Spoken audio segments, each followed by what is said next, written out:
Hey beautiful, tired of hiding those dark circles, everyone? Trust me, you're not alone. But don't worry, I've got the simplest, most natural fix.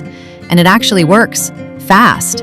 Dark circles can totally ruin your fresh look. They happen because of stress, lack of sleep, or sometimes just bad luck with genetics. But guess what? You don't need those pricey creams. We'll fix this naturally. So here's what you need. All natural, super simple.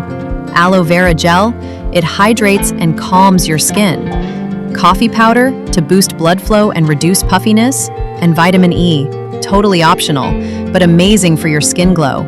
Step 1, take a spoon of fresh aloe vera gel. Step 2, add half a teaspoon of coffee powder.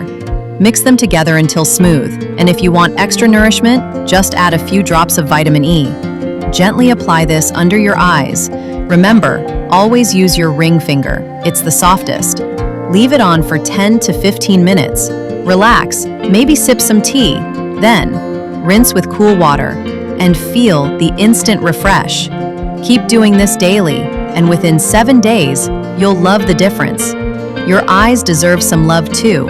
So let's get rid of those dark circles, naturally. If you try this, tell me your results in the comments. I'd love to hear your experience. And hey, follow me for more easy natural beauty tips, because real glow comes naturally, and they're offering